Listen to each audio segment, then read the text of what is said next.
aí, gente, beleza? Tudo bom? Professora Brenda aqui e eu vim falar com vocês hoje sobre ligações químicas. Então, a gente aprendeu que os elétrons ficam circulando, né, o núcleo, na eletrosfera e que essa eletrosfera ela é composta de camadas e os átomos dos elementos eles têm características específicas e elétrons específicos nessa camada.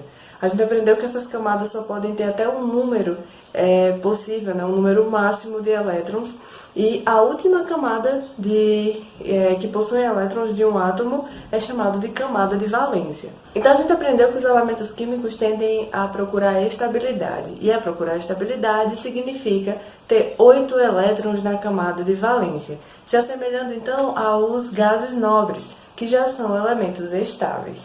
Então, em 1916, o Lewis e o Castle, eu nunca sei falar o nome desses caras, mas eles propuseram, então, a regra do octeto, que é exatamente essa tendência que os átomos têm de terem 8 elétrons na camada de valência para ficarem estáveis. Então, na busca por essa estabilidade, os átomos eles vão doar, receber ou compartilhar esses elétrons. Eu até falei para vocês, né, que são esses elétrons que ficam na camada de valência que vão interagir formando as ligações químicas. Então, quando a doação ou recebimento de elétrons, eu tenho o meu e eu dou para o outro e o outro vai receber, a ligação é chamada de ligação iônica. Quando há o compartilhamento de elétrons, eu não deixo de ter o meu elétron, mas eu compartilho com o outro átomo, é chamado de ligação covalente. E ainda existe o terceiro tipo de ligação, que são as ligações mais especiais, que só acontecem entre metais, que são as ligações metálicas. E para essa introdução, eu quero chamar a atenção para um conceito, que é o conceito de íons. Então, íons são átomos que vão ganhar ou perder elétrons, sempre na busca por essa estabilidade. Quando o íon ele tem a tendência de ganhar elétrons, ele é chamado de ânion. Quando ele tem a tendência de perder elétrons, então ele é chamado de cátion. Outro conceito importante de se aprender aqui, então, é o conceito da eletronegatividade, que é a propriedade que os átomos têm de ganhar elétrons. E eletropositividade, então, vai ser a capacidade que eles têm de perder elétrons. Vão se transformar, então, em cátions e ânions. Então, na nossa tabela periódica, quanto mais para a esquerda, maior a tendência de ganhar elétrons. Então, se diz que o elemento é mais eletronegativo, beleza? Tá bom.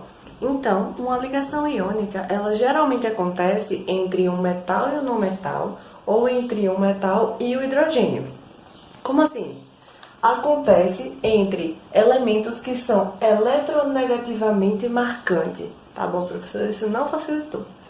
Eletronegativamente marcante, então significa que um vai ser muito eletronegativo e o outro vai ser muito eletropositivo. Ou seja, um vai ter a capacidade muito grande de ganhar elétrons, enquanto o outro vai ter a capacidade muito grande de perder. Eu fiz um exemplo aqui para vocês. O exemplo do potássio. O potássio é um metal. Vou até colocar aqui. Ele é um metal. Para a gente fazer essas análises, a gente vai ter sempre uma tabela periódica à mão, certo? Então, o nosso potássio, ele é representado por K e o número atômico dele é 19. Ele está na quarta linha da tabela periódica, aqui na primeira coluna, certo? Da família 1A. Então, primeira coisa que a gente vai fazer, a gente já viu no outro vídeo, né? É a distribuição eletrônica e depois vai saber como é que é essa distribuição em camadas, porque a gente quer saber quantos elétrons ele tem na camada de valência. É isso que importa agora. Então é bom vocês terem a mão de vocês aí, aquela tabelinha lá do Linus Pauling, porque eu não vou mais fazer ela pra gente não perder tempo, beleza? Quem não lembra disso, vai lá no outro vídeo que eu ensinei a fazer a tabelinha direitinho e volta pra cá depois pra gente fazer a distribuição eletrônica, beleza? Então bora lá. A distribuição eletrônica do potássio, então, fica 1s2, 2s2, 2p6, 3s2, 3p6 e 4s1. Por quê? 2 mais 2, 4, mais 6, 10, mais 2, 12, mais 6, 18, 18, perdão, e mais 1, 19, e é 19 que a gente quer atingir. Porque lembram? Número atômico é igual ao número de elétrons. A gente quer fazer essa distribuição de elétrons. Então, aqui a gente já tem uma dica, né? Se parou no 4s1, a gente já sabe então que já está na camada 4, que a camada de valência vai ser a camada 4. Mas aí a gente vai distribuir por camadas agora.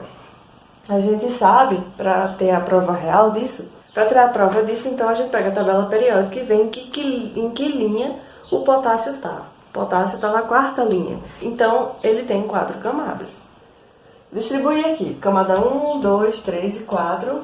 As letras são K, L, M, N. Lembram, né? Começa do K, vai até o Q. Na camada K, eu tenho 2 elétrons. Eu tenho 8 elétrons na camada L. Eu vou ter 8 elétrons também na camada M.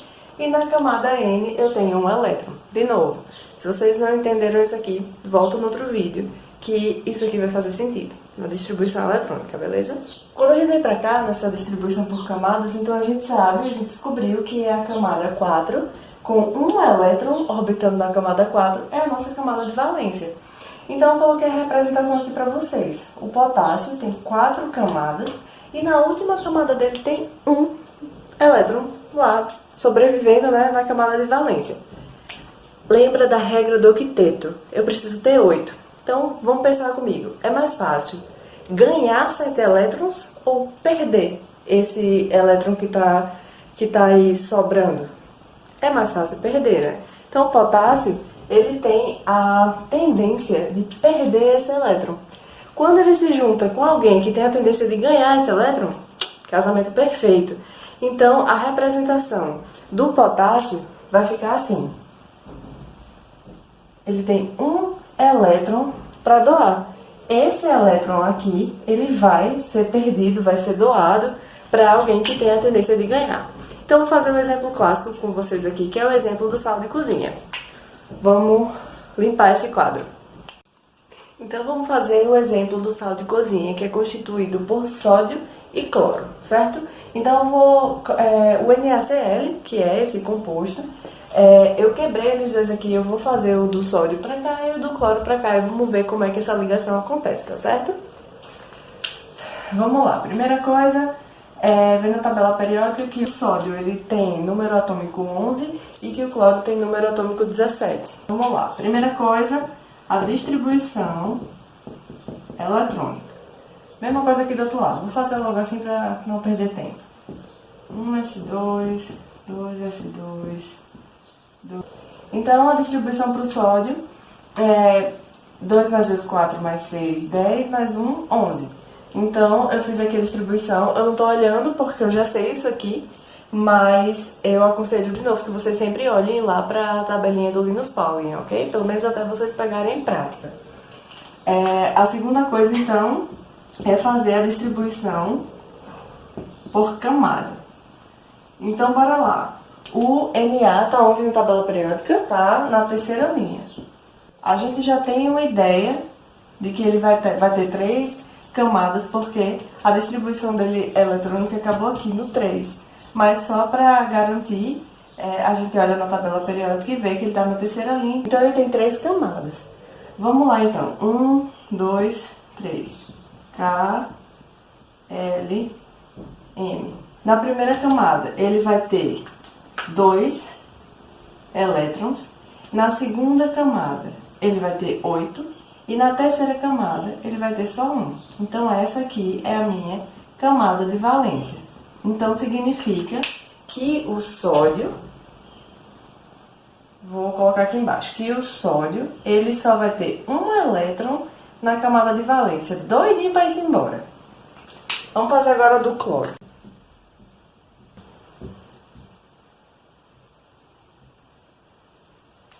Então, fazendo a nossa distribuição eletrônica aqui, de novo, consultem a tabela do Linus Pauling.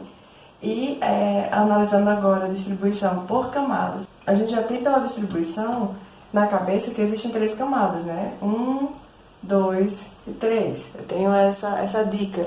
Mas vamos ver onde é que o cloro está lá na tabela periódica. O cloro está na terceira linha. Então, a gente já tem a nossa confirmação de que eu vou ter 3 camadas. Então, 1, 2, 3, K, L e M. Vamos lá. Quantos elétrons eu tenho na primeira camada? 2. Quantos elétrons eu tenho na segunda camada? 6 mais 2, 8. Quantos elétrons eu tenho na terceira camada? 5 mais 2, 7. Então, aqui eu tenho a minha camada de valência. Então, eu tenho o cloro com 7 elétrons na camada de valência. Então, vamos lá fazer a representação. 1, 2, 3, 4, 5, 6, 7. Eu fiz eles muito separados. Então, eu tenho o cloro com 7 elétrons, precisando de só mais um para completar o octeto e ficar estável. E eu tenho o sódio com 1 elétron a mais sobrando. E seria muito mais complicado ele pegar esses 7 aqui do que simplesmente doar esse elétron que ele tem sobrando. Então, esse elétron que ele tem sobrando vem para cá. Ele doa o elétron dele. E é por isso que essa ligação entre esses dois elementos é uma ligação estável e completa, o que a gente conhece como sal de cozinha. Então, na ligação iônica, tinha a doação e recebimento de elétrons, né? Então, aqui na nossa ligação covalente, vou ter compartilhamento de elétrons. Essa ligação acontece entre não metais e não metais, acontece entre não metais e hidrogênio, e acontece entre hidrogênio e hidrogênio. Então, eu peguei esse exemplo do hidrogênio e hidrogênio para fazer aqui com vocês, e como vocês podem ver, é bem curtinho. O hidrogênio, ele é o primeiro elemento, né? Ele tem o número atômico 1. Então, a gente não precisa nem fazer a distribuição eletrônica para saber que a gente tem, que o hidrogênio tem 1 elétron na camada de valência. Mas eu fiz para vocês, então tá aqui. 1s1, para completar o número atômico dele, né? Então, eu tenho 1 elétron na camada de valência e a representação está aqui. O hidrogênio com 1 elétron na camada de valência. Então, quando se aproxima outro hidrogênio, eles dois vão compartilhar esses elétrons e eles vão ficar estáveis. Professora, mas não era a regra do octeto, não precisava ter 8 para ficar estável? O elemento hidrogênio é a exceção. O hidrogênio fica estável com 2 elétrons na camada de valência. Tirando ele, o resto todo mundo é com 8, beleza? Então, eu fiz um exemplo aqui para vocês do nitrogênio, que tem o número atômico 7, e aí a distribuição eletrônica fica assim, 1s2, 2s2, 2p3, e a gente já vê aqui, né, que tem duas camadas eletrônicas, 1 e 2, e eu organizo aqui, então, para vocês na tabelinha por elétrons que estão distribuídos nas camadas. Então, na camada 1, eu tenho 2 elétrons, e na camada 2 eu vou ter 5 elétrons, porque 3 mais 2 é igual a 5. Então, essa camada aqui é a minha camada de valência. Então, o que foi que eu fiz? Eu coloquei aqui embaixo como é que fica essa distribuição. O nitrogênio vai ter 5 elétrons na última camada. Se chega outro nitrogênio perto, com também 5, porque é o mesmo elemento, esses elementos vão compartilhar esses elétrons. Vou compartilhar esse, e aí essa aqui é a representação, essas pontezinhas. E agora vamos contar.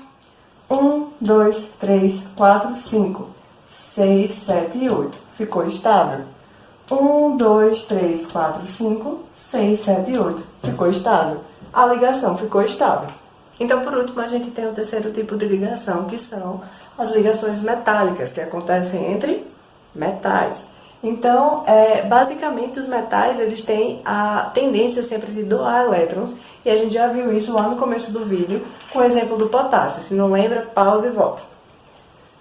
Então, quando acontece isso, quando vários átomos de um elemento do metal estão juntos, quando eles estão juntos, eles têm vários elétrons correndo livres, porque eles estão sendo doados, eles têm essa tendência a se doar. E isso aqui forma uma espécie de rede, que faz com que os metais tenham as propriedades que eles têm. Eles são mais maleáveis, eles são possíveis de formar cilindros para formarem os produtos que a gente conhece, por exemplo, isso é conhecido como a propriedade dúctil, E eles têm uma alta temperatura para o ponto de fusão e o ponto de ebulição. Então, para mudar a propriedade física desses elementos, eu preciso aumentar bastante a temperatura. Porque, vocês lembram, que eu preciso agitar as moléculas para que elas mudem de temperatura, né? Se essas moléculas elas estão bem afastadas, eu tenho bastante elementos livres, eu vou precisar aumentar muito a temperatura para que elas se agitem e a mudança de estado ocorra. Então é basicamente isso. Lembrem, próximas imagens então são as atividades do livro de vocês, vão ter 5 questões. Vocês pausam o vídeo, dão um print aí e a gente se vê na próxima. Tchau!